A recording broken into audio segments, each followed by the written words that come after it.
오늘 본문은 레위기 25장입니다. 레위기를 보시면 많은 법이 있고 또 절개에 대한 이야기가 있고 하나님 백성으로 어떻게 또 정결한 삶을 살지, 하나님 백성으로서 어떻게 거룩한 삶을 살 수 있을지에 대한 자세한 내용을 기록하고 있는데요. 특별히 오늘 본문은 희년이라고 하는 주제를 다루고 있습니다.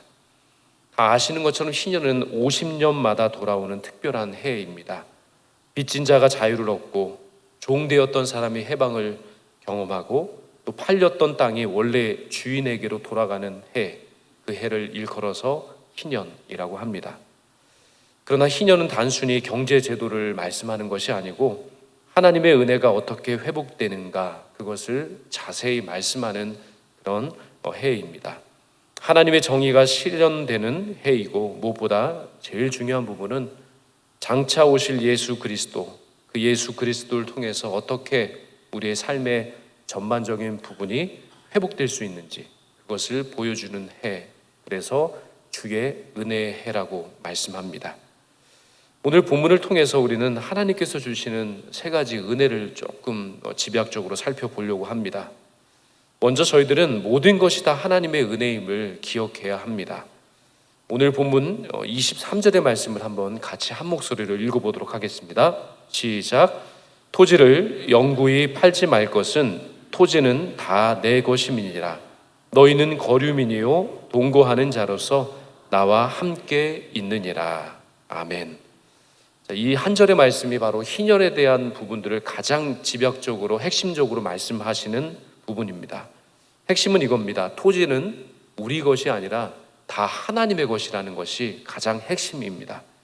세상을 창조하신 하나님, 그 하나님이 그 모든 것을 통치하시기 때문에 세상에 존재하는 모든 것이 다 하나님의 것이라는 겁니다. 우리가 소유하고 있는 땅도, 우리가 가지고 있는 재산도, 우리가 누리고 있는 시간도, 우리가 누리고 있는 생명까지도 다 하나님께서 주관하시고 그 모든 것이 하나님 것, 하나님의 것이라는 사실을 인정하는 것, 그것이 바로 희년의 가장 중요한 의미입니다. 본문에 따르면 우리를 일컬어서 거류민이라고 하는 단어로 표현했습니다. 거류민은 자기 땅이 없는 사람입니다. 자기가 소유한 땅이 없기 때문에 이곳저곳으로 그렇게 다니며 사는 사람을 일컬어서 거류민이라고 합니다. 주인의 땅을 빌려 살아가는 사람이요, 바로 이것이 우리의 참된 모습이라고 말씀합니다. 우리는 이 땅에 살아가지만 이 땅에서 영원히 살 수는 없습니다. 천년 만년을 살 수 없는 것이죠. 잠시 머물다가는 이제 하나님 나라로 돌아가야 하는, 이 땅의 삶은 말 그대로 나그네와 같은 삶일 수밖에 없습니다. 그러나 안타깝게도 많은 사람은 이 사실을 잊고 살 때가 참 많이 있습니다. 그래서 사람들은 끊임없이 더 많이 가지려고 합니다. 더 많은 땅을 소유하려고 합니다. 더 많은 재산을 모으려고 합니다. 더 많은 것을 내 것으로 만들려고 노력합니다. 그러나 하나님은 말씀합니다. 그것은 원래 너의 것이 아니라 바로 내가 잠시 맡아서 사용하는 청지기일 뿐이다 라고 거듭 말씀하십니다. 우리가 가진 집도, 재산도, 직장도, 사업장도, 물질도, 건강도, 시간도, 그리고 우리에게 허락하여 주시는 생명, 그 모든 것이 다 하나님께서 잠시 우리에게 맡겨주신 것뿐입니다. 이 사실을 아는 사람은 그래서 하나님 앞에 교만할 수 없는 것이고, 이 사실을 아는 사람은 더 이상 욕심을 낼 필요도 없는 겁니다. 이 사실을 아는 사람은 더 이상 집착하지 않습니다. 왜냐하면 모든 것이 다 하나님의 것임을 인정하고 그것을 알기 때문입니다. 청지기는 주인의 것을 대신 관리하는 사람이지 그것이 내 것이라고 주장하는 사람이 아닙니다. 주인의 뜻을 따라 그것을 사용하고 결국에는 주인 앞에서 그 모든 것을 결산해야 하는 사람, 그가 바로 청지기입니다. 우리가 청지기임을 알 때 우리의 삶의 방향이 달라지는 겁니다. 우리가 주인이라고 생각하면 그것을 내가 어떻게 쓸 것인가를 생각하지만은, 우리가 청지기라는 사실을 늘 깨닫고 인지하며 살아갈 때면 주인이신 하나님의 뜻대로 어떻게 그것을 사용할 수 있을까, 그것을 고민하게 될 것입니다. 우리가 7월을 시작하며 하반기를 또한 준비할 때 저희 모두는 다시금 이 고백을 하나님 앞에 드려야 할 줄로 믿습니다. 주님, 제 삶 자체는 다 내 것이 아니라 주님의 것입니다. 우리의 가정도 주님의 것이고, 나의 시간도, 물질도, 그리고 미래도, 나의 생명조차도 나의 것이 아니라 주님의 것입니다. 주님, 저는 청지기입니다. 그러니 주님의 뜻대로 살게 해 주시옵소서.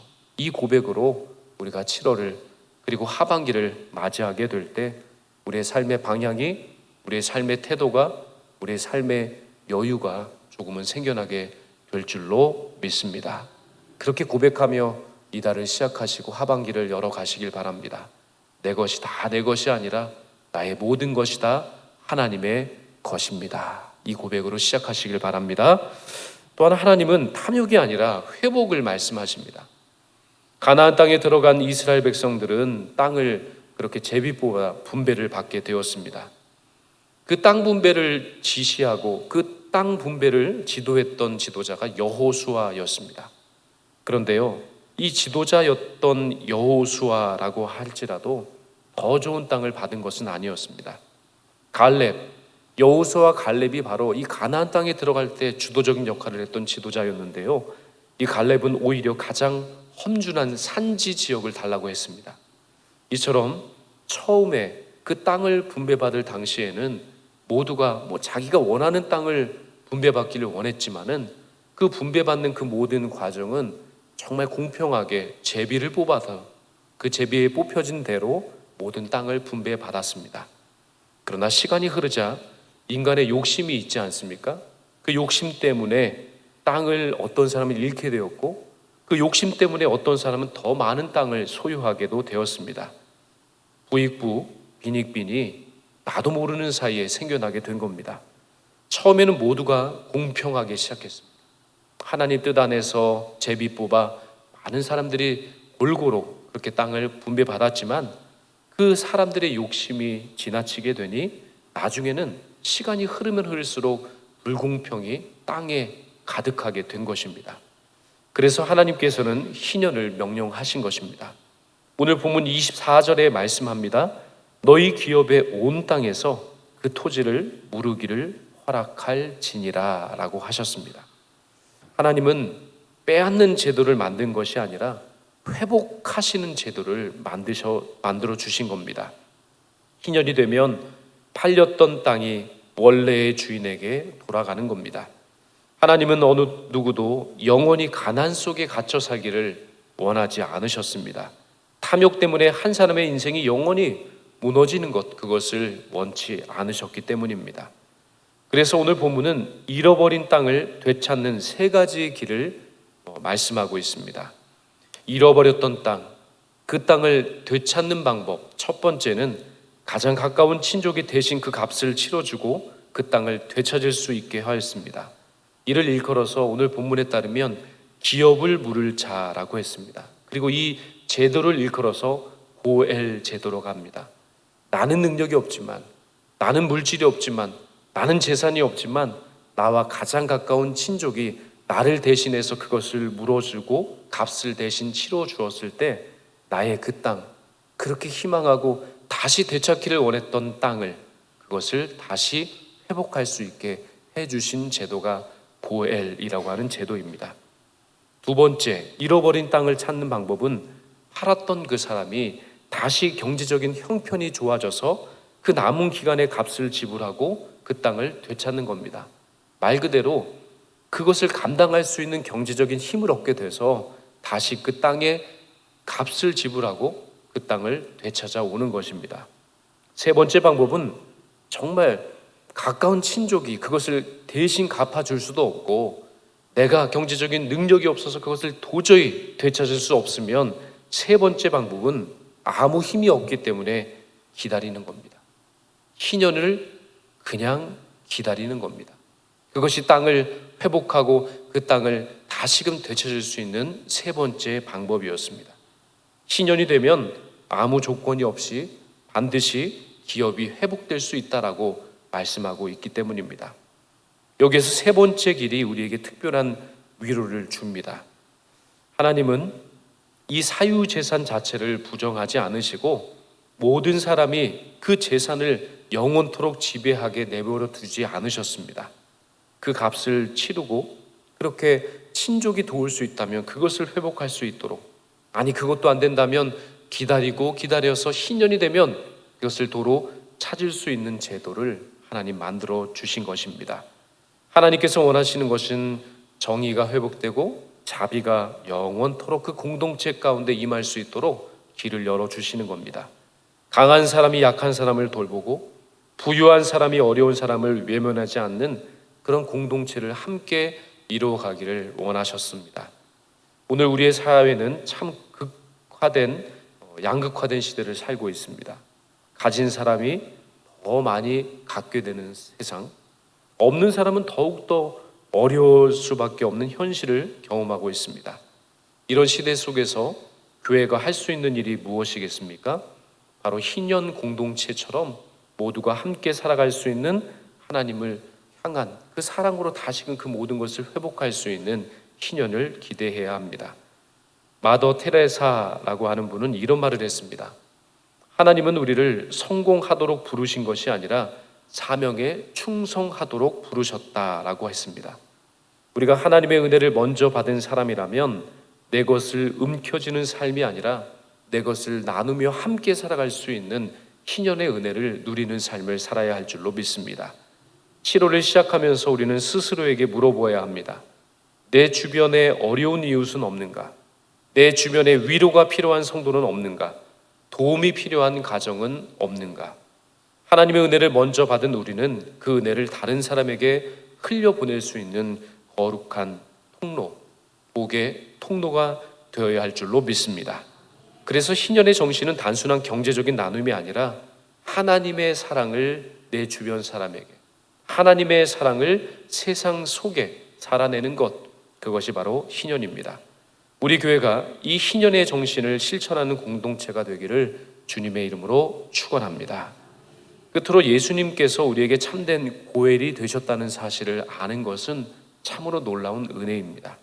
성경을 계속 읽어가다 보면은 안타까운 사실 한 가지를 발견하게 됩니다. 그것은 하나님은 희년이라고 하는 제도를 선포하셨지만 실제로 이 희년이 온전히 지켜졌다라고 하는 기록이 성경을 어느 곳에도 찾아봐도 우리가 찾아볼 수가 없다는 겁니다.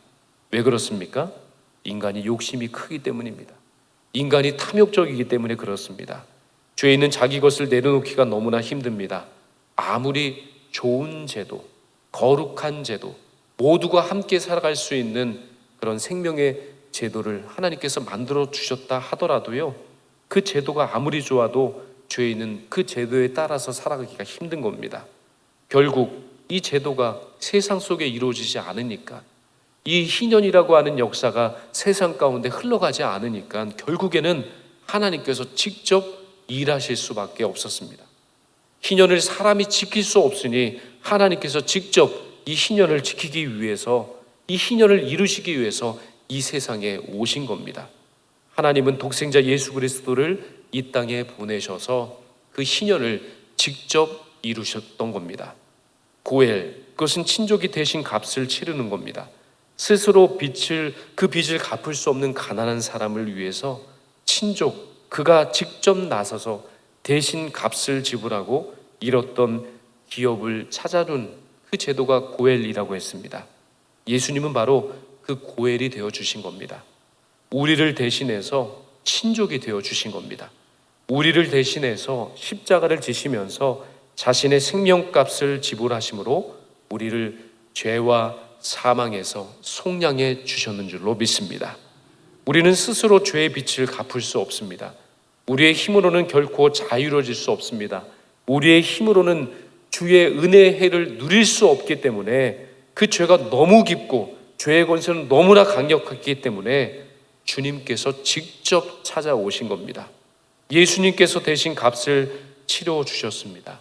십자가의 대속의 은총으로 우리의 죄의 빚을, 그 빚을 대신 갚아 주신 겁니다. 그래서 우리는 자유를 얻었습니다. 그래서 죄로부터 자유함을 얻고 사망으로부터 자유를 얻고 하나님의 자녀가 되는 은혜의 해를 누리게 된 줄로 믿습니다. 놀라운 것은 예수님께서 공생애를 시작하시면서 회당에서 가르쳐 주셨는데요. 그 회당에서 읽으셨던 말씀이 바로 이사야의 말씀이고요. 그 이사야의 말씀이 바로 주의 은혜의 해, 즉 신년의 말씀을 선포하신 겁니다. 이렇게 말씀합니다. 주의 성령이 내게 임하셨으니 이는 가난한 자에게 복음을 전하게 하시려고 내게 기름을 부으시고 나를 보내사 포로된 자에게 자유를, 눈먼 자에게 다시 보게 함을 전파하며 눌린 자를 자유롭게 하고 주의 은혜의 해를 전파하게 하려 하심이라 하였더라. 주님께서 공생애를 시작하시면서 선포한 것이 바로 희년의 은혜입니다. 주님의 은혜의 해를 선포하신 겁니다. 주님께서 이 말씀을 선언하셨고 그 이후에 이런 말씀을 하셨습니다. 이 글이 오늘 너희 귀에 응하였느니라 말씀하셨습니다. 예수님 자신이 희년을 완성하기 위해서 오셨고 그 희년을 선포하셨고 그 희년의 은혜가 바로 우리의 삶의 자리 가운데 거룩하게 임재하였고 완성되었다라고 하는 말씀입니다. 예수님 안에 참된 자유가 있습니다. 예수님 안에 참된 회복이 있는 줄로 믿습니다. 예수님 안에 참된 구원의 역사가 예수님을 통해서 우리의 삶의 자리 가운데 임하게 된 줄로 믿습니다. 그러므로 우리는 더 이상 종이 아닙니다. 그러므로 우리는 더 이상 그 죄의 권세로 말미암아 눌린 인생이 아님을 기억하시길 바랍니다. 속량받은 하나님의 자녀 된 줄로 믿습니다. 이 사실을 알 때 얼마나 감사가 넘치겠습니까? 이 사실을 알 때 우리가 받은 은혜가 얼마나 큰지를 비로소 깨달을 수 있게 되는 겁니다. 죄인이었는데 하나님께서 속량해 주셔서 하나님의 자녀가 되었으니, 고엘의 그 놀라운 은혜를 우리에게 허락해 주셨으니, 신년의 그 주님의 은혜의 해를 우리에게 허락해 주셨으니 그 은혜가 얼마나 값지고 큰 것입니까? 이것이 고엘의 은혜입니다. 예수님은 자격 없는 우리를 위해서 찾아오셔서 대신 값을 치러 주셨습니다. 그리고 하나님의 가족으로 삼아 주신 겁니다. 그래서 하나님의 자녀가 되셨고 하나님의 딸이 되셨고 하나님의 아들이 되셨습니다. 가족이라 칭해 주셨으니 이보다 더 큰 은혜가 우리에게 있겠습니까? 이 은혜를 받은 사람은 어떻게 살아야 합니까? 먼저 용서받은 사람이기 때문에 용서하는 삶을 살아야 할 줄로 믿습니다. 먼저 사랑받은 사람이기 때문에 사랑하는 삶을 살아야 할 줄로 믿습니다. 속량받은 사람이기 때문에 다른 사람을 살리는 삶을 살아야 할 줄로 믿습니다. 희년의 은혜를 내 안에 멈추어 내는 것이 아니라 그 희년의 은혜를 내가 받았으니 그 은혜를 넘치도록 주변 사람들에게 흘려보내는 삶을 살아야 할 줄로 믿습니다. 어디서요? 나의 가정에서, 내 이웃에게로, 우리 교회 가운데서, 그리고 내가 서 있는 모든 땅에서 바로 이 희년의 은혜를 내가 먼저 받았으니 이 주의 은혜의 해를 많은 사람들에게 흘려보내시는 그런 복의 통로가 되시기를 주님의 이름으로 축원합니다. 이 7월이 단순히 달력의 한 달로 지나가는 그런 한 달이 아니라 주님의 은혜의 해를 경험하는 한 달이 되시기를 주님의 이름으로 축원합니다. 예수님의 은혜를 받은 사람답게 다른 사람을 세우고 살리는 그런 한 달의 삶이 되시기를 주님의 이름으로 축원합니다. 우리의 가정마다 이 은혜의 해, 바로 주님의 은혜의 해가 흘러넘치기를 바랍니다. 우리 교회가 이제 신년을 살아내는 그런 공동체가 되기를 주님의 이름으로 축원합니다. 우리의 삶 자체가 주님의 은혜를 흘려보내는 거룩한 통로가 되시기를 주님의 이름으로 축원합니다. 이 7월 한 달이 진정한 주님의 은혜의 해를 살아가는 그런 복된 시간, 복된 가정, 복된 교회, 복된 개인이 될 수 있도록 우리가 이 희년의 놀라운 은혜를 주와 함께 살아가시기를 주님의 이름으로 축원합니다.